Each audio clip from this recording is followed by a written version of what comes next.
And just like every other time, we are back. My name's Charbel Milan. Today we got, Jerraldo. and this is a timeshare. So Jerraldo, you're no stranger to the platform, but the crazy part is a lot of people are a stranger to you. However, I guarantee probably more than half of the people listening to this by now have probably seen your work, have probably seen something that you've created, whether it's been for Will, Dooley, Lex, whatever it is. They've seen your work, but they didn't know it. So today will be a good day to bring you out of the shadows and really, get everybody up to speed on the content mastermind, Jerraldo himself. So before we get going, man, just let everybody know, who you are, what you do, and everything they should know before we get going. Word. All right. What's up, guys? My name is Jerraldo. I'm a designer, is what I go by, but I do a lot of different creative things. I have a creative agency. It's called Vindici. We do, again, a bunch of different creative things over there. You can just go on the page and see what we do. I'm the creative director for Ecom Degree. Fuck. I'm the creative director for Ecom Degree. I do all of Will's content and kind of just manage the overall creative direction for everything that creative or Ecom Degree has going on. I've done some work with Lex. I'm doing some work with Dooley right now. And yeah. Wait, man, before we get all the way up to speed and get to like the actual content creation involving people that have also been on the show, Will, Lex, Dooley, like you mentioned, I know that your journey goes way back. I know it goes to West Coast, actually. I know, from what I understand, you're actually a stranger here on the East Coast. Yeah. You're a West Coast guy. So talk to us, man. Like, you grew up in LA. What got you to come out here? What was it like there? Fill us in. Okay, so I've kind of grown up across America, right? So I'm not originally from America. I was originally born in England, and then moved from England to South Africa for my pop's job, and from South Africa we moved to America. And then when I was like a little kid, like 3, 4, 5, we moved to America, specifically Chicago. That was the first state I ever lived in. And then we moved to Oklahoma. I remember I was in kindergarten then, and then from Oklahoma we moved to California, and that's the longest place I've ever lived in. So California, it was awesome growing up there because I learned so much about culture relating towards sneakers and creativity and skateboarding and I don't know, just California shit. It was really dope to grow up when so many types of things were booming too, Odd Future.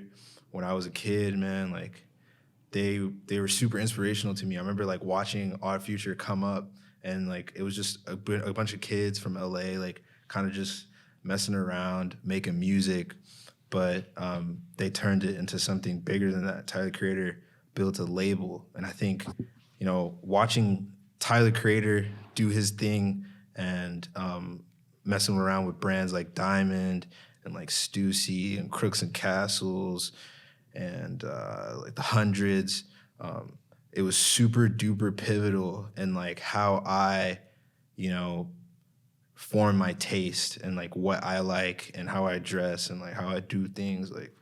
California was amazing, man. But yeah, that's kind of my background, all the different places I've been in America.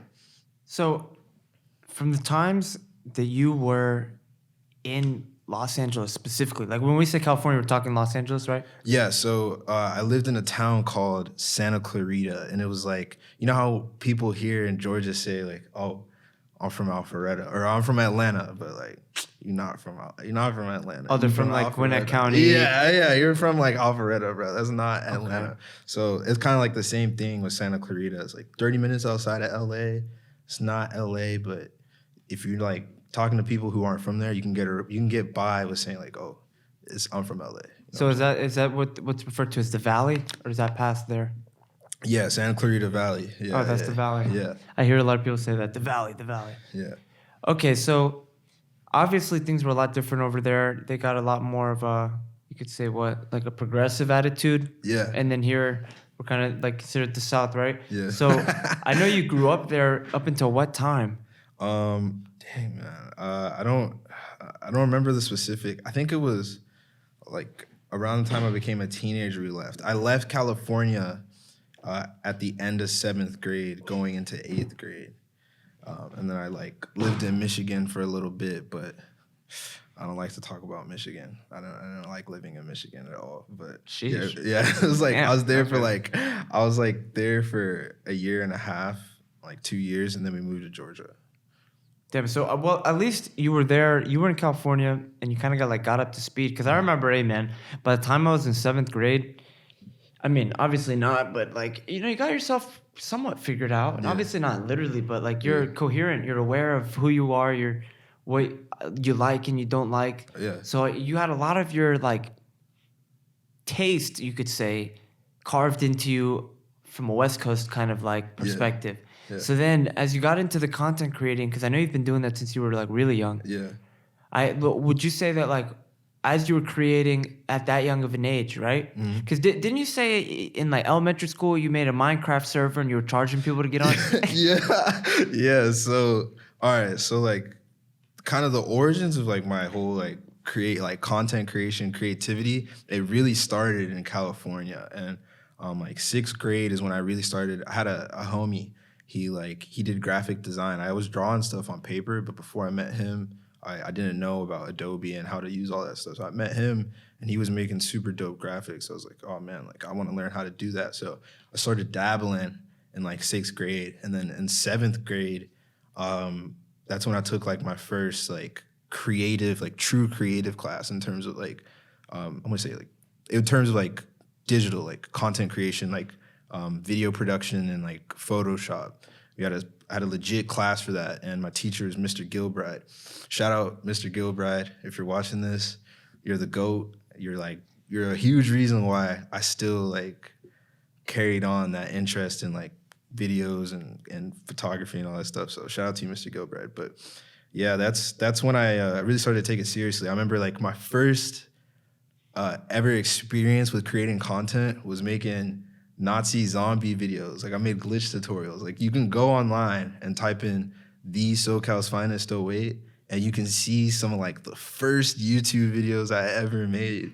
And like I don't even find it embarrassing. Remember when I was a kid, like I used to be super like self-conscious about like all that because I started to realize growing up, like I played a lot of games and stuff. I rocked with games. And I started to realize as I grew up, like people didn't really rock with games like that. And like the whole making glitch tutorials and stuff when you're a kid, when people don't understand, like, you're gonna get cooked. So I wasn't trying to get cooked, so I didn't really talk about it. You didn't want to seem like a geek. Yeah, Even though like honestly kind of want to be a geek in this day and age. Yeah, oh yeah. I mean, Shit, like I'm trying to be. I mean, yeah, exactly. I want to be a right? geek. What the fuck?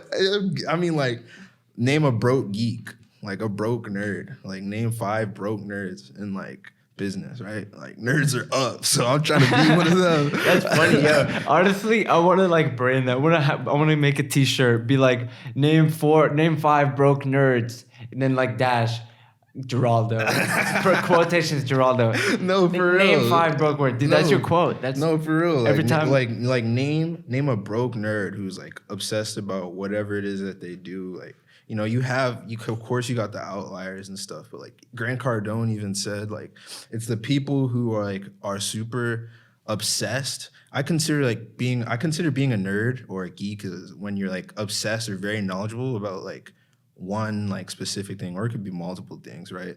But Grant Cardone even said like people who are obsessed with whatever it is they do, those are actually likely to be the people who are most likely to be successful. You know what I'm saying? Because like so much of their being is tied to their interest in whatever it may be.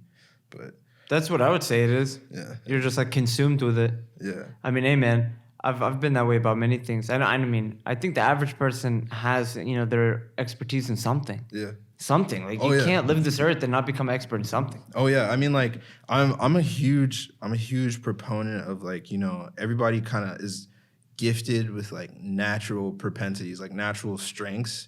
And, I've just been super blessed as a kid to kind of have been self-aware enough to like know, okay, like this is what I like and this is what I don't like. I actually got into a lot of trouble in school as a kid because like if I didn't understand the value in whatever the teacher was trying to teach me in my like young infant mind, I would just be like, oh, this doesn't matter because like I don't like it, it doesn't interest me, so I'm not going to use it. And I'd say more often than not, like growing up and like being close to finishing college now, that was true. I was right, and I'm glad I didn't like subscribe so much into like the traditional, the teacher says do this and you do it, without questioning. I'm glad I kind of like veered off and like explored other things when I should have like been focusing in school, because like that's how I came up on this whole like content creation, like design thing. But yeah, there's still definitely like value in school though, for sure. I don't want to just like write off school, but school should definitely be challenged in your approach to it. I mean, here, look, without getting too off track, I will give my opinion on school real quick.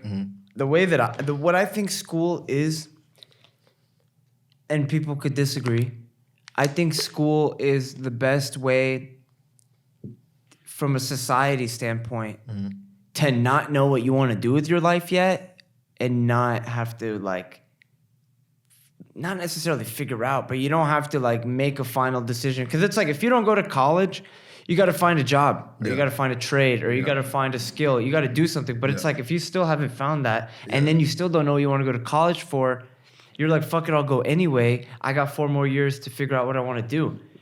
And so it's like, I know what you mean. It's like for someone who's going there, who wants to dedicate themselves to that material and excel in it, that's your platform. But for someone who like doesn't like actually give a shit, you're just bullshitting. What's the point? Yeah, Like I see what you're saying. it's just wasted time and energy. Like that's the thing with college I've noticed. Like, But what about with you though? Because like you deal with a lot of stuff, man. That like, I mean, don't get me wrong.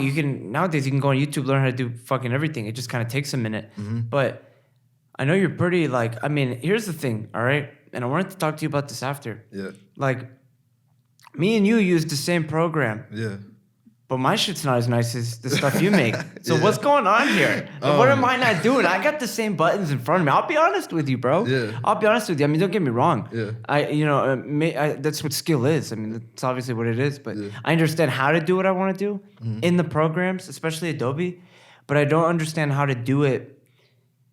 Like it's like speaking a language except broken. Like I'm not fluent. Yeah, no, dude. But I can do it. I mean, hey, I'm busting these out. But that's a super interesting like way of putting things, bro. Like that's how I feel often when I'm entering disciplines of design or domains of digital creativity that I'm not like 100% experienced in, but because like the principles of design and creativity are pretty much the same across the board, whether you go into architecture or painting or whatever form of creativity, design have you, the principles stay the same. So like if you apply that same thinking to whatever you're trying to create, regardless of whatever discipline you're in, you can sort of like bumble your way around and still like come out with like a decent like product or project, whatever it is that you're like going through. But dude, I feel like that a lot of the time too, bro. Like a lot of design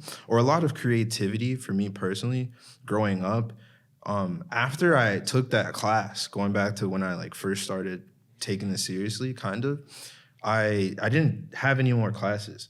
It was just me. And by creating a lot of videos from when I was a kid, I learned about very like crucial fundamental terms that like kind of built my foundation for today when I'm trying to like do more advanced things. I understand what's going on at a fundamental level so I can articulate what it is I'm trying to do at a more advanced level, right? When I'm Google searching things, right? Oh, I see what you mean. Yeah. Yeah. Like you know what to even type in. Yes, that's it. Because what's the most scary thing about life to me is you don't know what you don't know.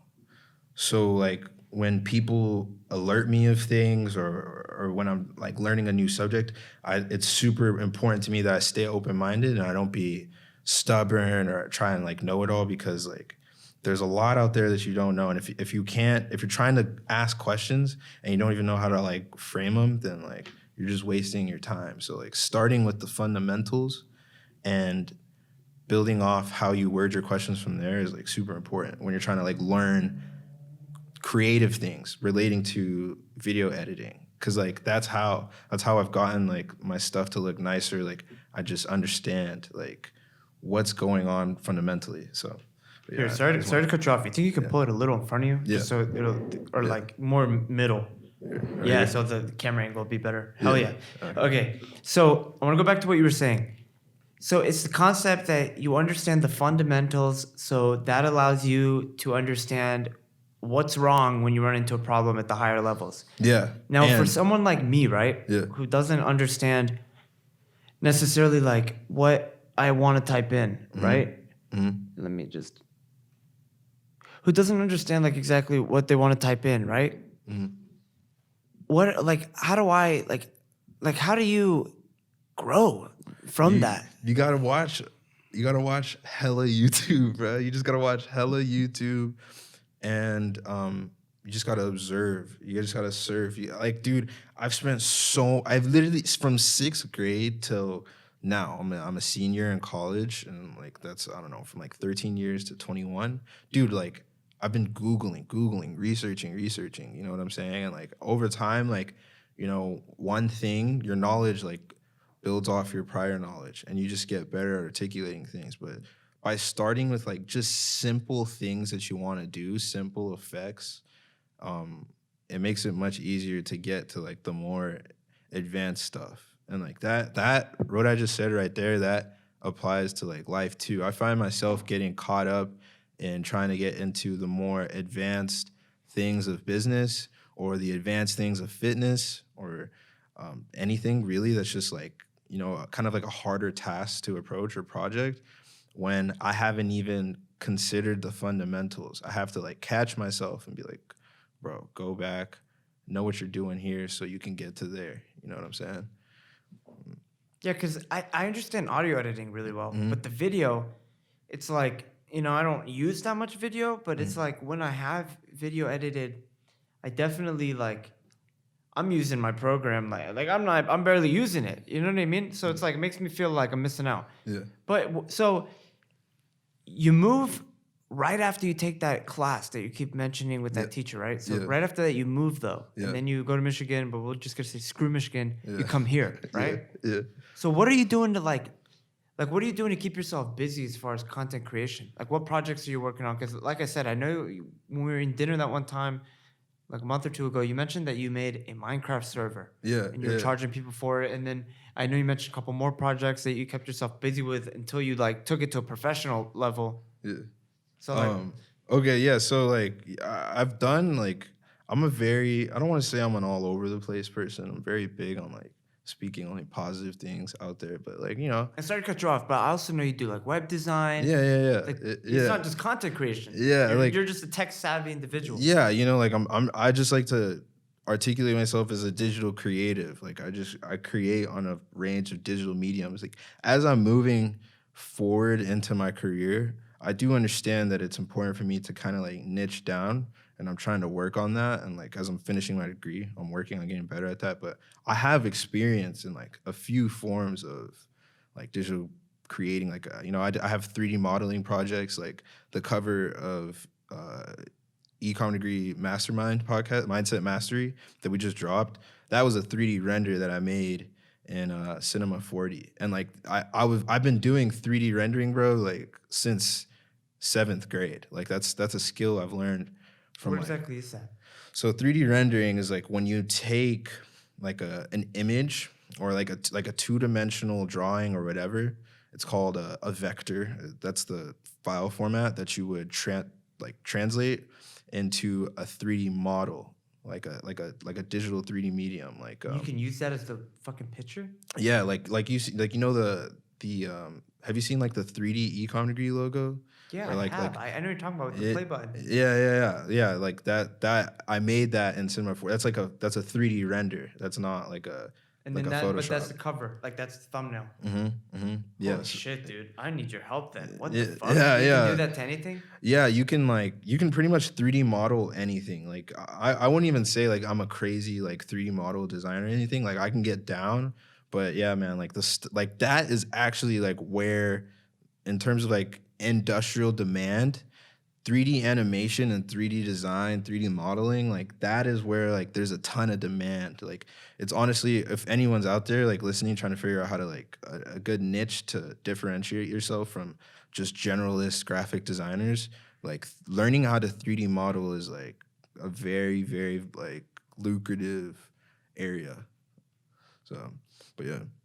Would you say it's just something that like no one wants to do? Like, why is it so? It's something it's very difficult to do, and like not a lot of people know how to do. So as you know, like But like, how so? Like, what makes it difficult?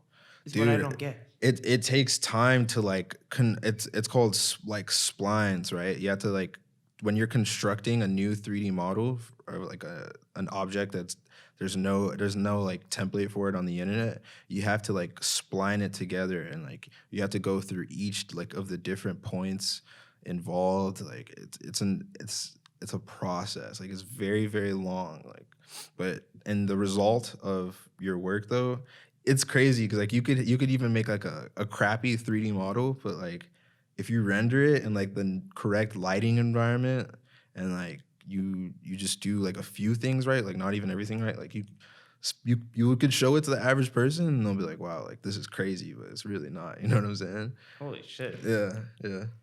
Damn, you got me feeling like shit. I know, I need your help with that. Oh no, my god, bro, I got I you. didn't even bro. know that it was a thing. Yeah, bro. It's a Jesus very Christ. cool, very cool thing. All right, so keep going, keep going. This is fucking crazy. I feel Yeah. like I'm learning so much. So what else can you do? Like, what else is like? Okay, I guess we just like kind of go through like the different creative projects that I've like worked on. So, this summer we finished designing like a web app for my boy Steven with my boy Dylan Edwards and Josh Schwartz, and like that web app is basically just like an Instagram for 3D models, and that was a really enjoyable experience. But the thing about I've learned about making web apps is that it's very hard, and what you think may not take a lot of time could take way more time than you anticipated. So like when you're planning like projects out and stuff, that's like a little tidbit I've learned and like could share with people too. Like make sure you like give yourself enough time to like make sure you deliver. But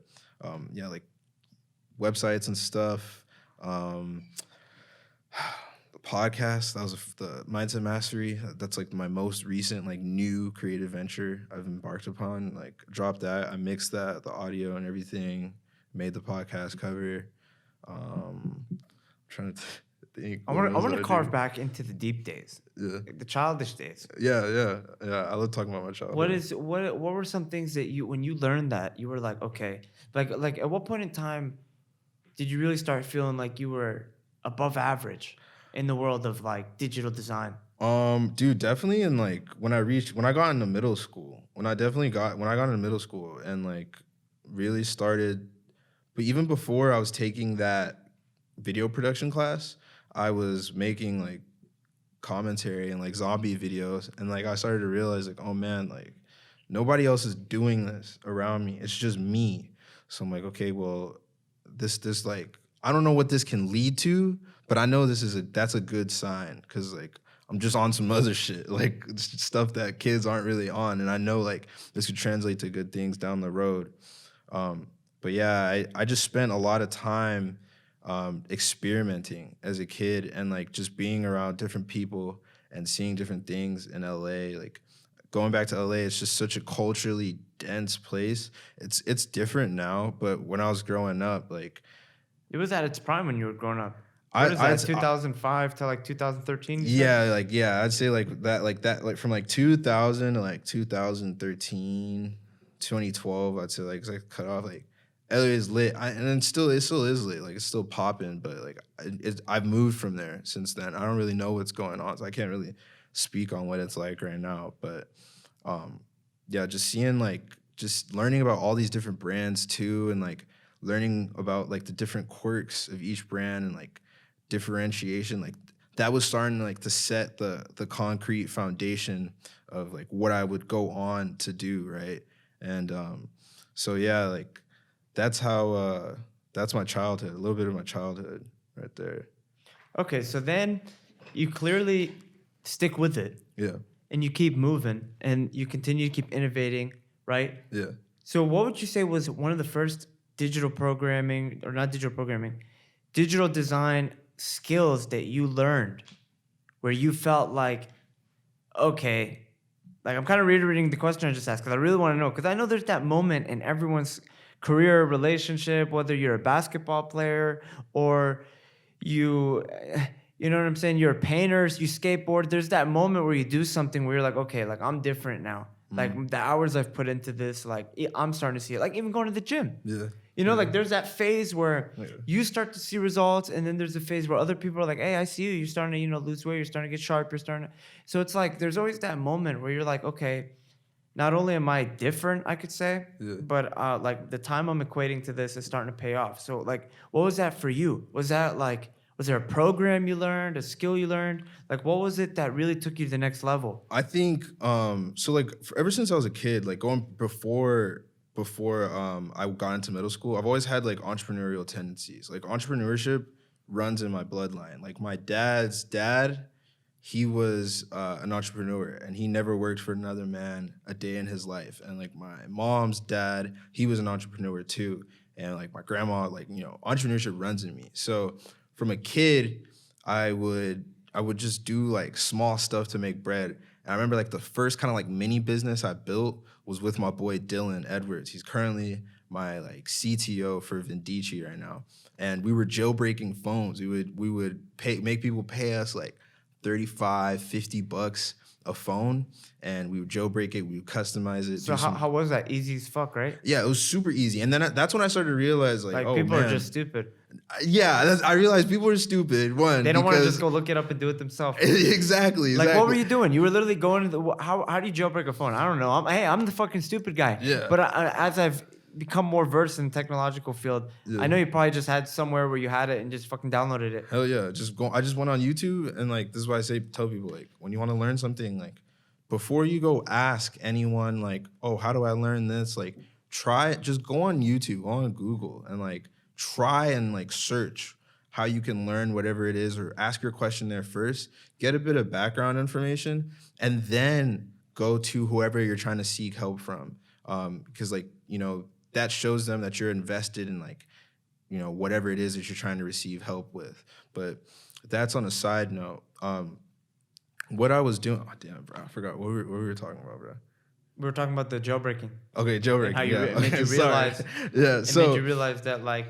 Okay, so I don't want to say people are stupid. I don't think people are stupid. Aren't stupid. I'm just but a like, fucking idiot. you know, they just like, you know, they just don't know. People are either just too lazy, or you know, they don't care. They don't care, and that's okay for this, because I was providing a service. These kids didn't care to learn. They just wanted their phones to look cool. So I just went on YouTube, man. Like I just went on YouTube. I typed in how to jailbreak an iPod Touch, and then I downloaded. It was like Red Snow. That was the name. It was one of the names of the programs. There's hella programs, and like on YouTube and stuff for like different types of like iPhones and iPod Touches to jailbreak. So that's how I learned. But that was actually like the first that was the start of like my. So how many people did you did a sale? Like how many sales did you do? Dude, I don't remember. Bro. It was in like this was in like 3rd, 4th grade. I was doing this type of stuff. Yeah. This was a long time. I remember one person though. I remember the name of a couple people. I remember Austin Shoemaker. If you're watching this, dog, what's up? I sold some stuff to him. Like I did some work on his Mac, gave him some like free programs. I jailbroke his iPhone. Look, here's what I'm confused with, right? Yeah. When I was in 3rd and 4th grade, I was concerned with like being really fast at running because we would race on the field, bro. Yeah. So like, that's crazy that 3rd, 4th grade you were just out there. Yeah. I mean, like I said, doing like, shit. Like, I've you just always been, had like a digital eye? Like, do you just always like technology? Yeah, I've met a lot of people like that. Yeah, man. I've always been fascinated with technology and like what you can do with it and like the power of it and like what actually launched me further into like my whole entrepreneurial thing. So while I was selling content, or not selling content, while I was like learning how to create content in 6th, 7th grade, it's when I actually picked up reselling too. It's really interesting how like I started reselling, and like content creation have followed me since like I started. What were you doing reselling? So the first thing I ever resold was it was like an iPhone. I don't remember what model iPhone, but the first thing I ever sold was an iPhone because a new iPhone just came out and I wanted the new one, but my parents weren't trying to pay for it for me. So somehow, some way, I sold my iPhone for the high and copped another one. I copped a new one. And like that was a start. I started doing that for like my teachers and stuff. I helped one of my teachers in middle school sell a phone. And then that kind of like slowed down when I moved to Michigan, like that whole like resale stuff. But right before I left Michigan, I met this one kid named Jordan, coincidentally, and he sold Jordans, and he was a huge sneakerhead, and he like kind of put me on to like the whole like resale part of sneakers. I've always been fascinated with sneakers, but I didn't realize like they resold for so high. So when I moved to Georgia, my sophomore year, that's when I started like taking resale seriously. That's when I started reselling shoes, and that was super dope. I learned a lot about reselling shoes in high school. Taught me how to like the importance of managing your money, because like you could run through those profits so quickly if you're not like managing, you know, how much you're putting in initially, fees, and like any other expenses that might pop up as you're like reselling stuff. But yeah, like that's been the progression of my interest in technology and how I've used it to like, you know, just do cool stuff and like entrepreneurship. JC Kicks was actually the name of like my little sneaker resale hustle. And I remember when I got the vision to like make the logo, the page is still up on IG. It's not like really active, there's not many followers on it. But you could see some of like the first stuff I ever resold. It's on the page. And when I made the logo, bro, like that's when I realized I had a knack for like creativity from a branding perspective. Cause I was like, yo, like I need a logo. I wanted to have a Yeezy in there because Yeezys were popping at the time. This is when like just after the Moonrock dropped. I actually think the shoe in my logo is actually a Yeezy 350 Boost Moonrock. And I wanted it to look cool, kind of like, you know, modern, like nice lines and stuff. So I sat there and I made it in like 30 minutes.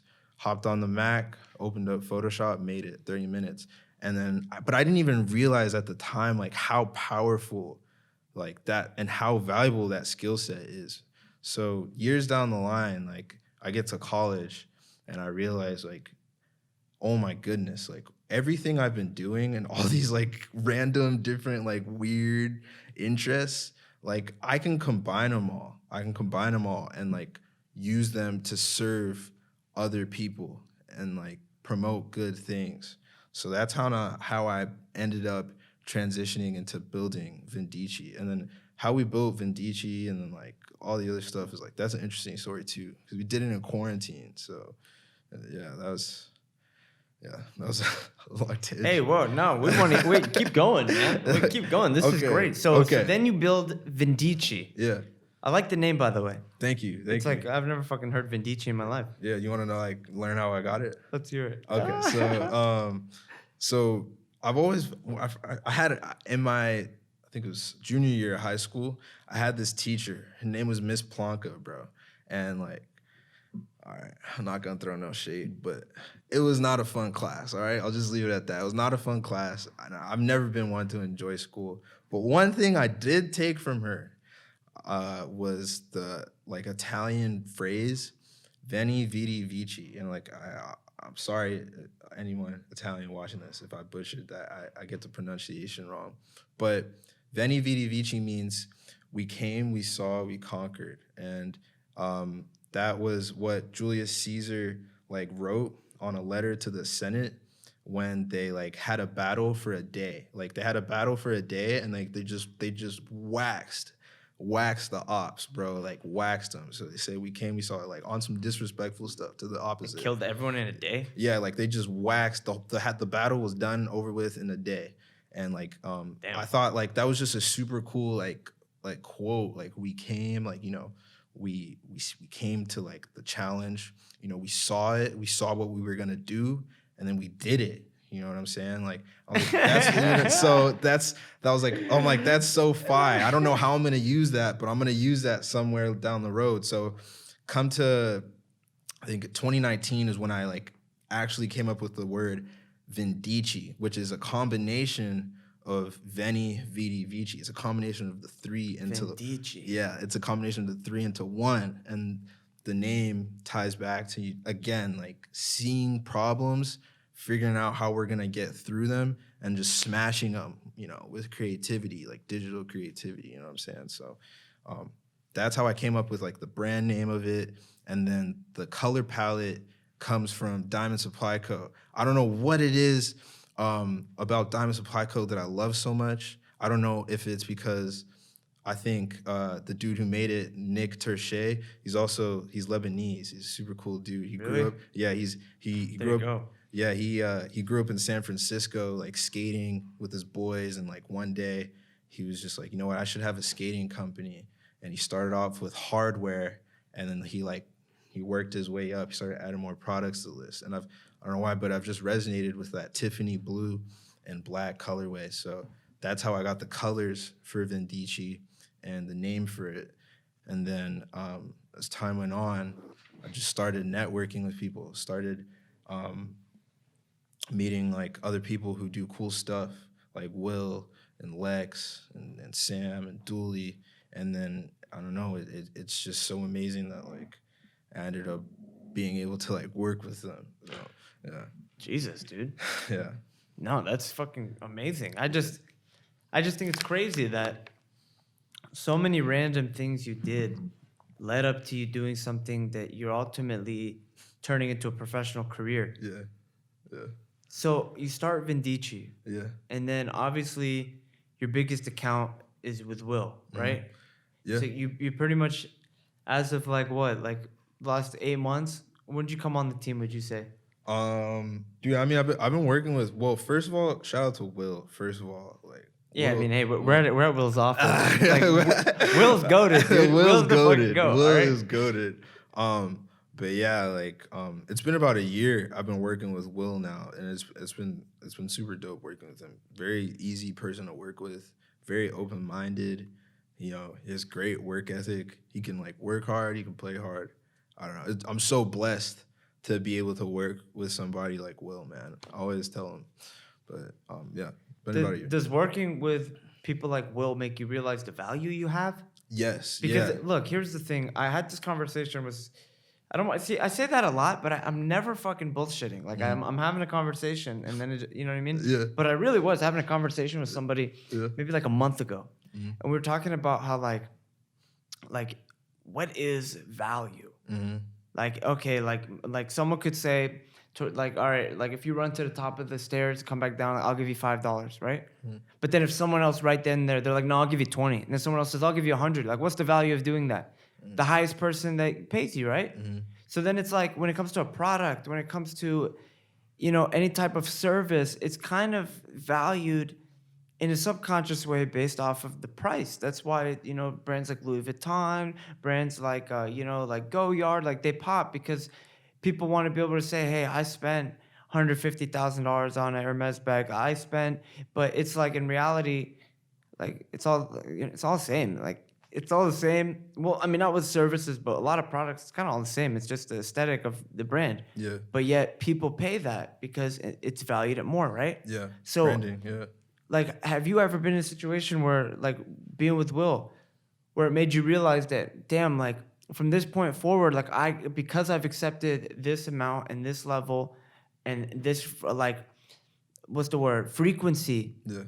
of, like, content managing an entire brand. Yeah. One that's successful as fuck kicking ass, right? Yeah. It almost makes you be like, hey, like, I can't go back. Yeah. Like, I can't get paid less now. Yeah. Or at least that's how I would think. Like, do you feel like your services are validated, especially like your prices, you would say? Yeah. Oh yeah. I mean, After like, working with like Will, working with Dooley, working with Lex, working with people who are like just kind of giving you the green light, being like, yo, Jerraldo, this is you, man. Like, make it fire. Because like you said, like, I know, what's it called?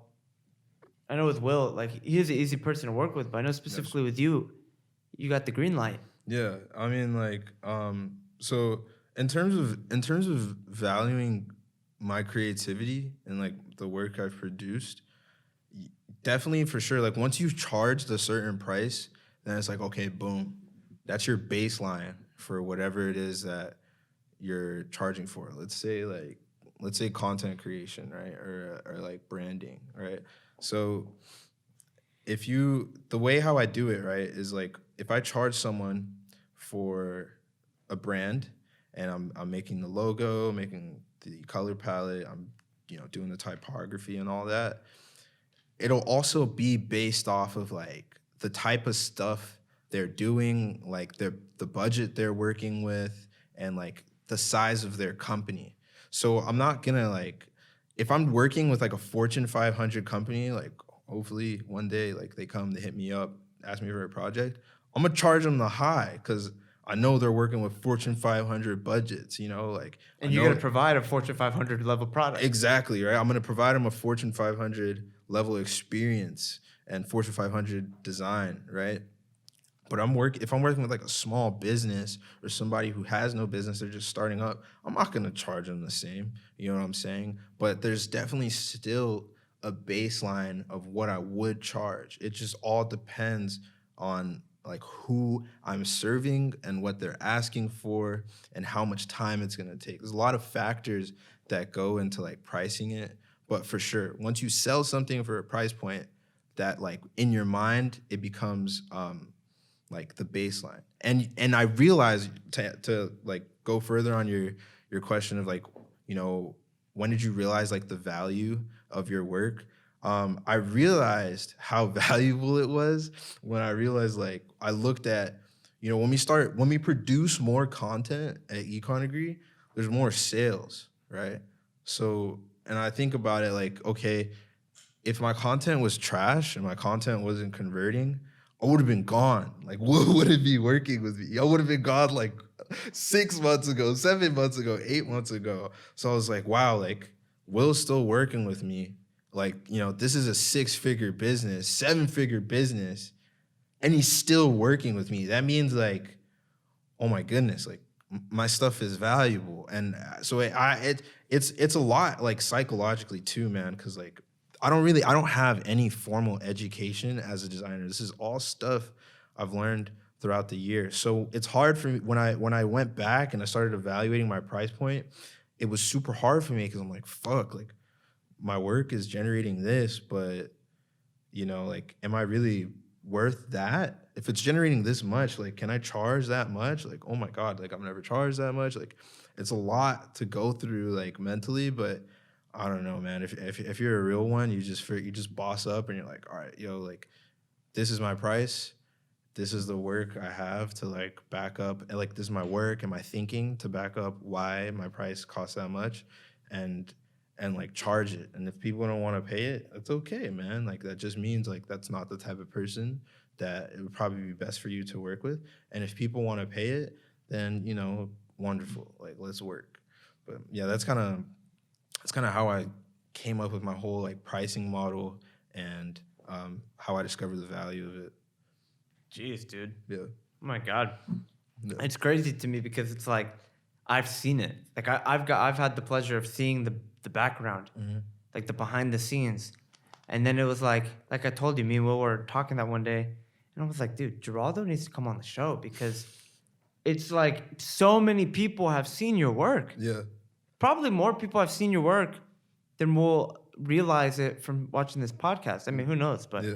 I'm just saying, like, a lot of people have seen your work and they have no idea. And it's like that a lot for those kind of things. Like when you're on a website, you're thinking about the company that the website is. You're not thinking about the person that wrote the code or the person that designed it or the person that's managing it actively. Yeah. You don't think about any of those things. And it's like, I don't know. It's kind of like, it's weird, man. It's weird. It's like Jeff Bezos, for example, right? Yeah.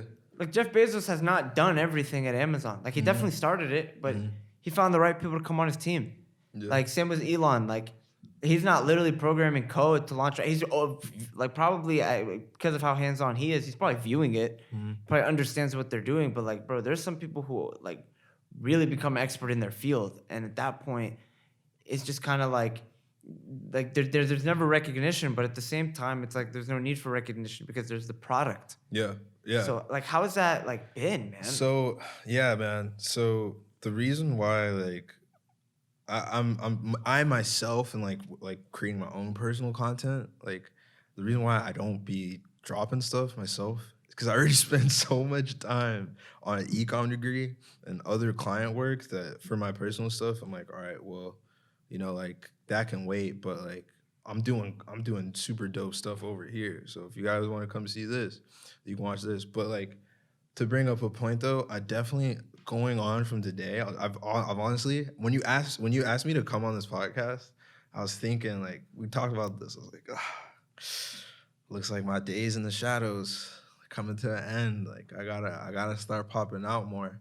But Have to, man. yeah, it's important too. You're right. But the way I think of it too, on the flip side of things, is like, take who's your favorite rapper? Who's your favorite rapper?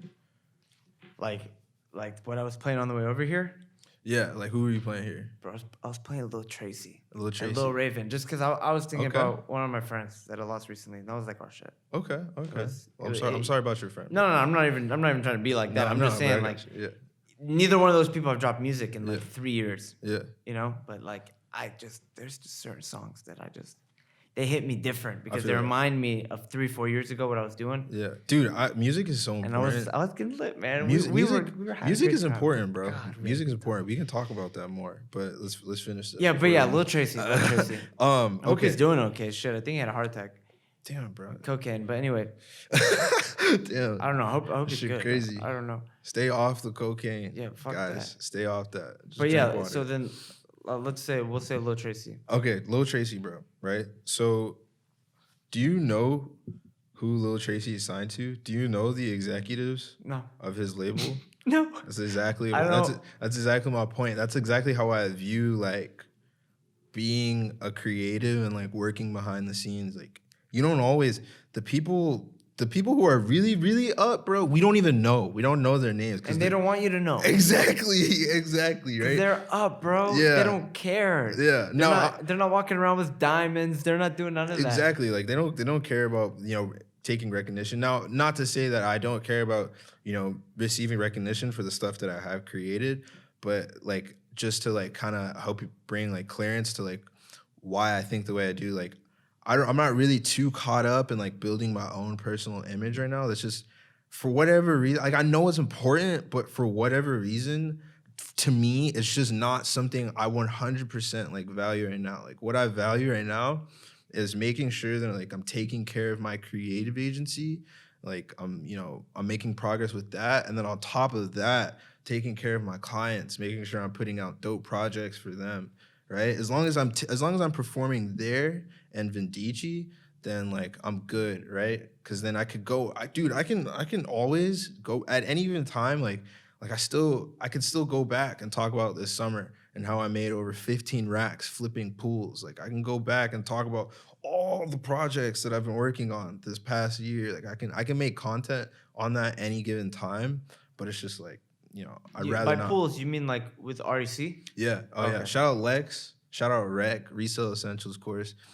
If you guys are trying to learn how to resell, you guys are trying to learn how to flip, you need to hit up Lex and Patrick Kim and Cop Rec so you can get right. Now here's drop some resale game on people, right? Give it to them. If you're trying to come up and resell, it's honest, there's never been an easier time to come up and resell because you have so much technology, you have access to so much information that like all you need to know is where to get the right information and who to be around, which people to be around like digitally, right? Like a main reason why I was able to make so much money flipping pools this summer is simply because I was in a community of other people who resold stuff.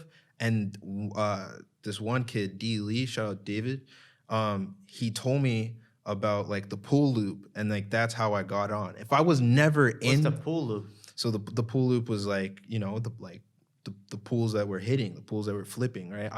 That's a pool loop, right? So like that's So like pretty much retail arbitrage. yeah, retail arbitrage, right? That's all resale is. Resale is just retail arbitrage. Yeah. I don't know But why I even said that. no, you're fine. But it's good. It's good so people know that, right? But That's the action occurring. yeah. So, But man. let me ask you a question, right? Just Yeah. because you did this, Yeah. and I always wonder this: if you can buy a pool Yeah. at Walmart Yeah. for X price, why is somebody buying it on Amazon Dude, for like $100 more or whatever price? there's a bunch of different reasons, right? People can be buying it on Amazon simply for convenience. People could be buying it because they don't know where else to get it. It's sold out locally. There's a million and one reasons. But I tell people, like, people ask me that question and I'm like, look, you're asking the wrong questions. What you should be asking is, what products are selling, and don't worry about why would somebody buy this on this platform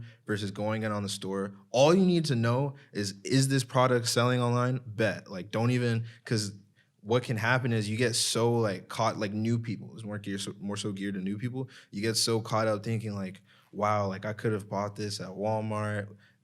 This person's gonna come to Walmart and they're gonna buy it, and no one's ever gonna buy my stuff. Like, no, that's a negative mindset. What you need to like know is that it's selling.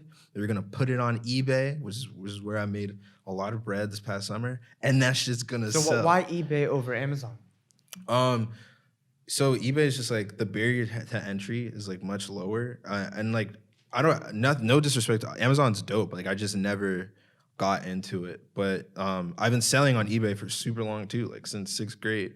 That's where I resold my first item. So yeah, that's why I prefer eBay. But the fees are just, oh my goodness, What are they? dude. It's they do it based on the category of item you're selling. Oh, so Jesus. like like some items have lower seller fees, some have higher. But dude, oh my God, I was paying racks for fees to ship the pools, because some pools had to ship freight. Some pools I was capping on the shipping dimensions. Never do that. Always put the correct shipping dimensions in the website, because if they find that your package weighs more than what you put, they're taxing you. So don't do that. Don't do that. Damn, Yeah. that's something actually I never really would have thought about. Yeah. I mean, I don't know. That's crazy. Okay, so here's the thing, right? Yeah. So you manage content professionally. You understand your value. You understand your level, right? Yeah. What do you plan to do with it? Because I know you're in school, right? But like you're in school for what you kind of do. Yeah. Or yeah. am I wrong? No, you're right. What are you in school for? Okay, so like this is something I want to talk about. So I originally came into school wanting to study exercise science. I'm actually a certified personal trainer. Like I was ready to go down that pathway. Like just this past summer, it would have been the summer I would have been indoctrinated into the school of exercise science. Indoctrinated. Like, I like they use that word. yeah, because like it's a competitive program. You had to have certain grades in like anatomy, physiology, and I got them, bro. Like I was literally there. I was ready to go in, and then I took a step back, and I was like, I'm naturally gifted to be an entrepreneur. I have a lot of different skill sets that I combine in like unique, quirky ways to make bread. And I said, dude, like I love exercise science, and I want to continue like learning about it, but that isn't gonna generate the lifestyle and the income that I would like to see in my 20s. And I was like, okay, I want to make college work for me. I want to be very intentional about my time in college. So I took a step back and I said, okay, I need to change my degree, and I need it to complement everything I do so that I can sell whatever skill set. You know what I'm saying? I felt like exercise science was kind of boxing me up a little bit too much. So I study media entrepreneurship now with a focus in product design and industrial design. And I picked that pathway because I was like, okay, I want to really understand what I'm doing and what my job is as a creative on a more fundamental level. I want to know how to run my creative business better so that I can produce better like products and projects in the long run. And remember, it's a media entrepreneurship degree, so I'm also learning about business and entrepreneurship as a whole. So I felt like that degree just catered to all of my skill sets in a much more like horizontal manner. Like it just made sense. So that's what I go to school for now, and like what I hope to use my degree for is to just keep on working on Vindici and, keep on working on Ecom Degree and Rec, which are two programs I believe in strongly, by the way. But yeah. Holy shit, dude. Yeah. Jesus Christ. Yeah. It's like it all ties in. Uh-huh. Damn. So okay. So after you graduate, you're just gonna you want to just keep acquiring clients. Like, people that are like consistently asking of you. Yeah. I want to, after college, man, like I'm a huge believer in never working, quote unquote working. Like when I work, I want to make sure like I'm having fun. I'm working with fun people. I'm working on fun projects, and I want to make a living off of doing that. Of course, not everything is going to be fun, and it's not always fun, but overall, you know what I'm saying? So what I want to do is just keep working with more people who are trying to build brands, and not just any types of brands, but like brands with stories, brands with like substance and significance and meaning, and like work with very intentional people to like articulate their vision and like execute on it with whatever medium they need it done, right? So like, it could be a 3D project, a web app, a commercial, just content. I want to make sure that they can get it done with my agency. And like as I'm growing up, I haven't even had my agency for over like a year, but we've cleared 15K in like revenue, like nothing. And that's the coolest thing about having an agency too, and just being a creative.